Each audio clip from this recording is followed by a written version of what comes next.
subscribe to my channel. What if death is not the end? What if the soul doesn't simply vanish, but journeys to a hidden realm beyond time, beyond space, beyond all that we know? Across the ancient world, from the temples of Egypt to the mountains of Tibet, there have been whispers of a dimension not bound by physical laws, a plane of pure consciousness, fluid, timeless, and vast. A place some call the fifth dimension, but this isn't science fiction. This is ancient metaphysics. A truth encoded in forgotten scrolls, veiled behind symbols, and passed down by mystics who claim to have been there. And yet, in our modern age of logic and linear thinking, we've lost touch with these deeper realities. We've reduced death to mere biology and the soul to myth. But the question still haunts us. Where do we go when we die? And more importantly, what awaits us on the other side? In this video, we're going to unlock the mystery of the fifth dimension. Not as some abstract theory, but as the hidden destination of the soul's eternal journey. We'll uncover its roots in ancient philosophy, explore the secret teachings of initiates and sages, and break down the metaphysical structure of dimensions beyond the physical. But this isn't just about what happens after death. It's about awakening to a deeper truth now, in this life. Because understanding the fifth dimension doesn't just change how we view death, it transforms how we live. So, light a candle, silence the noise, and prepare to cross a threshold that has been waiting for you all along. Fade to black. The words appear slowly, the fifth dimension, where souls go after death. The idea of a multi-dimensional universe, where reality unfolds on levels beyond what we can see, is not new. In fact, it's older than most modern civilizations. Let's begin in ancient Egypt, where the Book of the Dead speaks of the soul's passage through the Duat, an interdimensional realm filled with gates, guardians, and trials. This wasn't metaphor. The Egyptians believed the soul literally journeyed through a higher realm, beyond physical space, yet deeply structured and meaningful. Fast forward to Greece, and we find Plato in his Phaedrus and Timaeus describing a realm of perfect forms, unseen dimensions of truth and beauty that our physical world only reflects. For Plato, the soul existed before birth and would return to that invisible realm after death. He didn't call it the fifth dimension, but the concept is strikingly similar. In India, the Upanishads describe lokas, planes of existence beyond the material world. One such plane, Turiya, transcends waking, dreaming, and deep sleep. It is timeless awareness, pure being, eerily aligned with what many now call the fifth dimension. Even in early Christian mysticism, we find references to many mansions in the house of the Father, a poetic way of suggesting parallel realities or dimensions within the divine. What do all these traditions have in common? They speak of a realm where time dissolves, matter is no longer the anchor, and consciousness becomes the navigator. Over time, much of this wisdom was suppressed, distorted, or rebranded as myth. Empires rose on the backs of dogma. The age of materialism swept through like a storm, and the multidimensional soul was reduced to dust and neurons. But in secret societies, mystery schools and monastic traditions, the teachings endured. The Hermetic texts taught that, as above, so below, hinting at a layered cosmos. where each level reflects the one above it. The Kabbalists spoke of the Tree of Life, with its hidden sephirot representing spiritual dimensions beyond comprehension. The Sufis sang of veils between worlds and the ecstatic union beyond them. And today, modern physics itself, through the lens of string theory and higher dimensional math, begins to echo what mystics claimed all along. That reality is far more vast and layered than our senses perceive. But here's the truth most overlook. The fifth dimension isn't just out there, it exists within you. The ancients weren't just pointing to some distant cosmic place. They were pointing inward to a state of being, a frequency of consciousness that can be accessed in life and in death.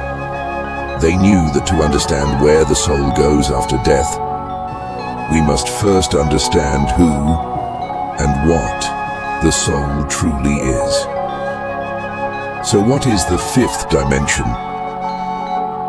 To answer that, we must first shift how we think about dimensions.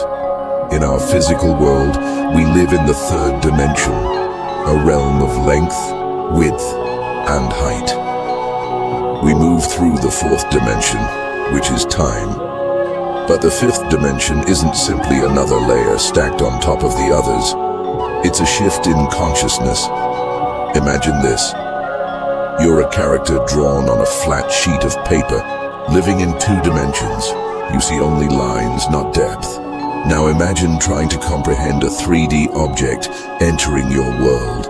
A sphere passing through your plane would look like a dot that becomes a circle, then shrinks again. From your perspective, it's strange, unexplainable. But from the third dimension, it makes perfect sense. Now flip that.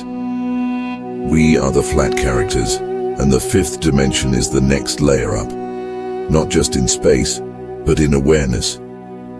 The fifth dimension is where linear time collapses, where past, present, and future exist simultaneously, where thought and reality begin to merge, and most importantly, where the soul goes when it is no longer bound by physical form. When the body dies, the soul, as understood by countless traditions, detaches from the third dimensional vessel. But it doesn't simply vanish, it transitions. In the Tibetan tradition, this transition is known as the bardo, an in-between state where the soul confronts illusions, attachments, and echoes of its earthly life. Many who have had near-death experiences describe seeing loved ones, a tunnel of light, or a life review. All signs of entering a non-linear, multidimensional state. In essence, the soul is unfolding, shedding the density of matter and ascending into a realm of higher vibration. That realm, it's what mystics point to as the fifth dimension. But here's the twist. This isn't just a spiritual plane. It's also a mirror. The fifth dimension reflects you, your thoughts, your emotions, your karmic patterns. In it, there is no hiding, because reality is shaped instantly by intention and resonance. If you carry fear, you may find yourself in a shadowy realm. If you carry love, you may rise into a field of light and harmony. This is why many traditions emphasize purification before death, not out of dogma, but out of preparation, because in the fifth dimension, there is no filter. The soul enters a realm that responds not to words, but to frequency. Let's go deeper with a metaphor. Picture a vast library. Each floor represents a different dimension. The third floor is filled with physical books bound by time and space. You walk, you search, you read. The fourth floor is more fluid. Things shift with memory and momentum. But on the fifth floor, there are no books. You think, and the knowledge appears. You feel, and a scene manifests. It's not just a realm you enter, it's a realm you co-create with.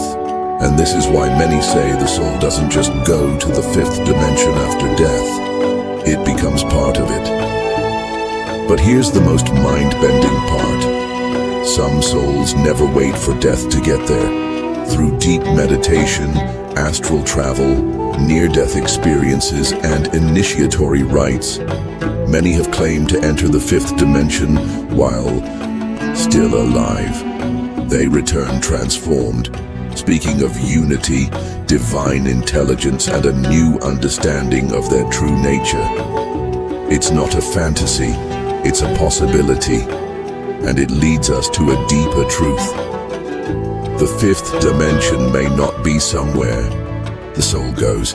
It may be where the soul has always belonged. Now that we've glimpsed the essence of the fifth dimension, let's push further. This realm, fluid, timeless, and shaped by frequency, is often misunderstood. In modern spiritual circles, the term 5D has become trendy, often reduced to a catchphrase for love, light, and good vibes. But this oversimplifies something far more profound and far more paradoxical. Because while the fifth dimension is a realm of unity, it is not free from challenge. Many traditions speak of tests of the soul after death, not as punishment, but as purification. In ancient Egypt, the heart of the deceased was weighed against the feather of Maya, symbolizing truth and cosmic balance. In Christianity, the final judgment is often interpreted as divine sentencing. But esoterically, it's something deeper, the soul confronting itself. In the fifth dimension, there are no masks. There is no linear past to hide behind. Every unhealed wound, every suppressed truth, every act of compassion, all of it becomes energy. And in this realm, energy is reality. Some esoteric teachings even describe realms within realms, layers of the fifth dimension, where souls of similar frequency gather. The Buddhists speak of diva realms, intermediate planes, and pure lands. The Kabbalists speak of worlds within the world, from Asaya, the material, to Ansaluth, the divine. This challenges the notion of a single heaven or afterlife. Instead, we find a spectrum of experiences shaped by the soul's level of awareness. Some might find themselves in luminous fields of connection, where thought becomes color, and communion with other souls is instant. Others, weighed down by unresolved karma or illusion, may pass through shadowed dreamscapes, not as punishment, but as part of the journey toward healing. But here's the secret. None of these states are eternal. In the fifth dimension, nothing is fixed. There is no hell carved in stone. Everything is movement. Everything is transformation. Even the most lost soul can ascend. Even the most awakened soul can fall back asleep. This is why ancient mystery schools emphasized initiation, not for status, but to prepare the soul for dimensional awareness. The rites of the Egyptians, the Eleusinian mysteries of Greece, the tantric practices of the East, all were designed to awaken the soul's memory of where it came from and where it will return. And yet, there are deeper secrets still. Many esoteric traditions hint that the fifth dimension is not the final destination, but a gateway, a bridge between the personal soul and the cosmic self. Beyond it lie even subtler realms, the sixth, the seventh, and beyond, where identity dissolves, where duality vanishes, and where the soul merges back into source. But why stop at theory? Modern accounts, from deep ayahuasca journeys to near-death experiences, align shockingly well with these ancient maps. People describe entering fields of pure information, being surrounded by intelligent light, or merging with a consciousness so vast it defies language. They speak of being shown the interconnectedness of all life, of understanding their purpose, of being told gently that it is not yet time. When they return, they are changed. Their priorities shift. Their fear of death is gone. Not because they believe something new, but because they remembered something old. And this may be the greatest truth of all. The fifth dimension is not a fantasy to believe in. It is a reality to be remembered. It's where the soul returns not to escape life, but to realize that it was never separate from it.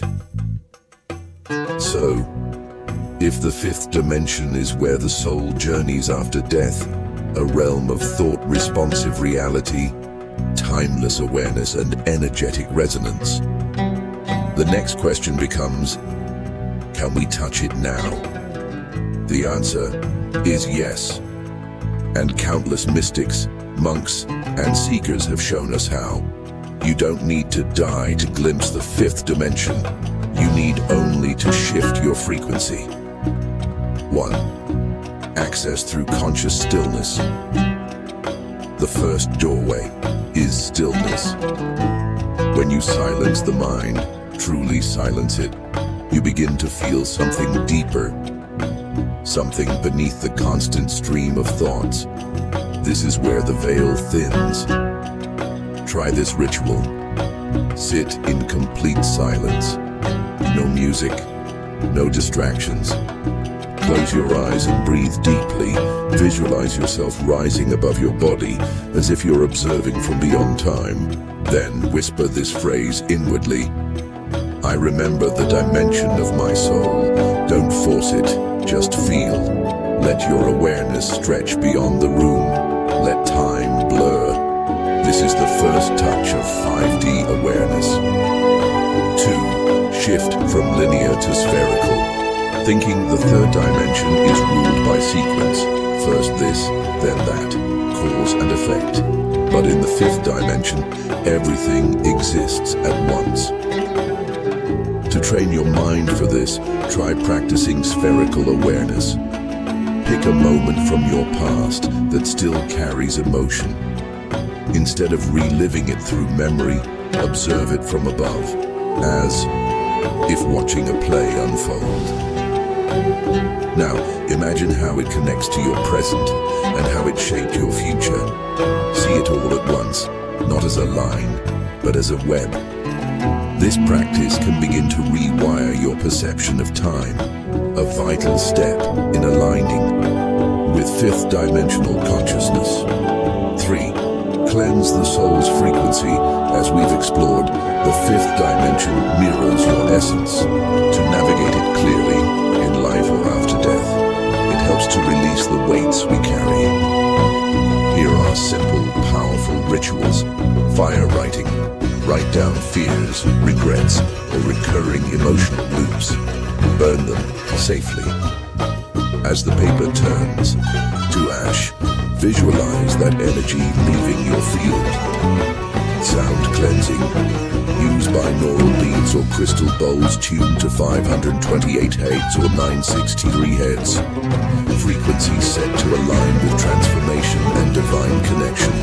Breath of remembrance. Deep rhythmic breathing.